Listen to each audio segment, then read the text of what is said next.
I was able to push him off because of previous experiences that I had had where I didn't, right? So I learned enough to know I would never go through that again.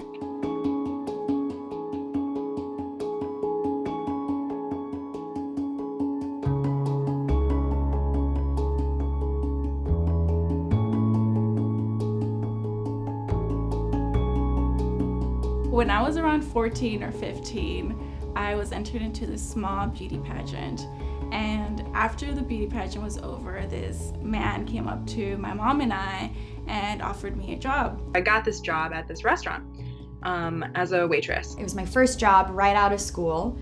I was working at a theater just outside of New York, and there was an older guy in the cast. As the day would progress forward, the flirting would get more and more sort of explicit and sexual and at times kind of aggressive. We're praying or whatever, and he puts his hand on my back, which was like a normal thing at the church, so I didn't really say anything.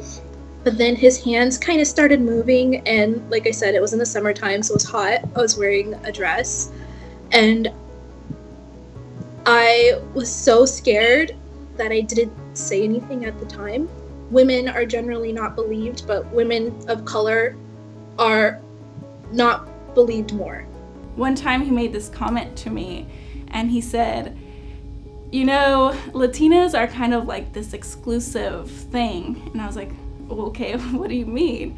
He was like, well, if you look at porn, there's not a lot of Latinas in there. And when there is Latinas in there, they're very successful videos and they put it in the title and everything.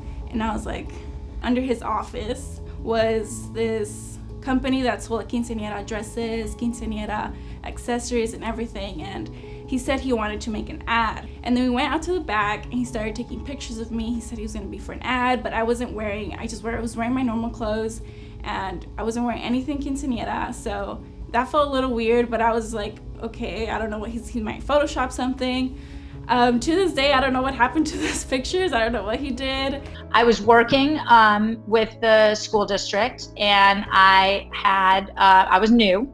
And so, you know, you're always the rookie, and there was a man who was brought in, and then we were on our way to a conference. And he said, well, let's stop by my house before we go on our way to the conference. And, you know, at that point I was like, well, okay. And again, I fell into like every single trap, because at that point, I should have said, no, absolutely not.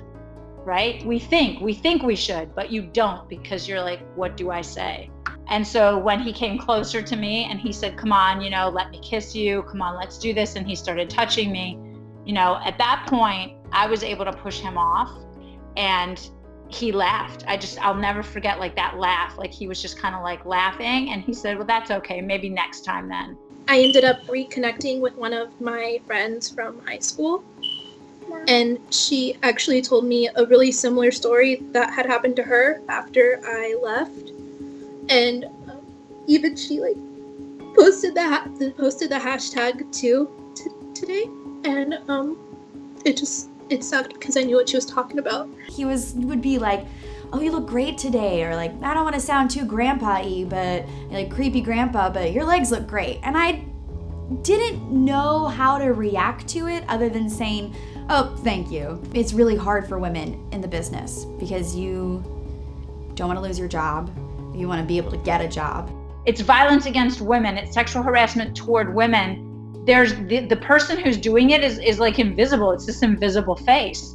Even now, I kind of just like blame myself. I'm like, if I would have known, if I would have just said no, if so many ifs. Women who live with this, who are survivors of it, or who deal with it in any way, they are the courageous ones. Like that's the courage, is to move forward and to keep going. That's the courageous warrior in all of us.